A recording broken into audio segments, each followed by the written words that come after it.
In this module, we will talk about your calendar, how to schedule meetings, and some best practices to make sure that you are taking care of your time and all of the tasks and activities you are responsible for.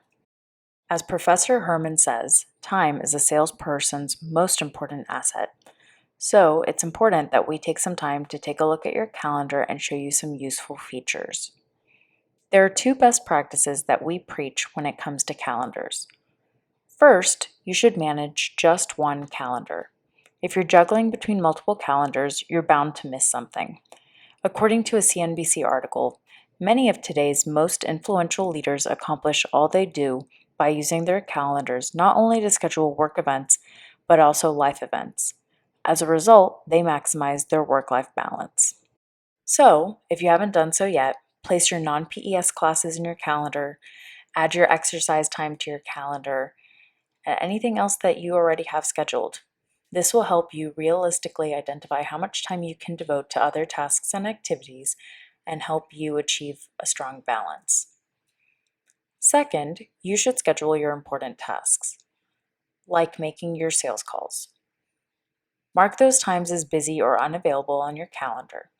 This way, you can hold yourself accountable to using the time you set aside and knocking out your calls.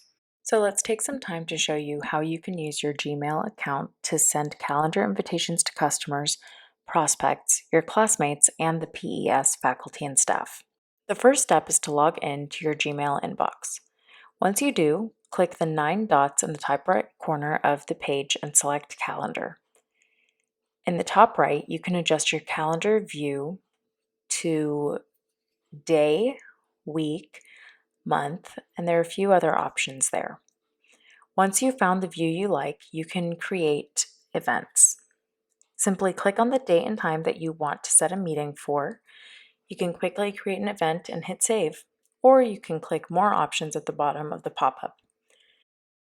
You can enter the event name, description, date, and time. You can also color code the events to help you visualize and categorize your events. To invite someone to a meeting, simply type their email address into the space on the side. If you are trying to find a time that is suitable for the other attendee, you can click Suggested Times. Here, Google will scan all attendee calendars to find a time that works best. If your event is listed for 1 hour, Google will look for a 1-hour time slot. If your event is listed for 30 minutes, it will look for a 30-minute time slot. Note that this will only work for people with a compatible email address. Google will say that calendar cannot be shown. At that point, you will need to coordinate a time with the attendees via phone or email and send a calendar invitation afterwards. Once you've added a person to your event, Google will automatically generate a Google Meet link for you. If you don't want to have a video call, simply click the X.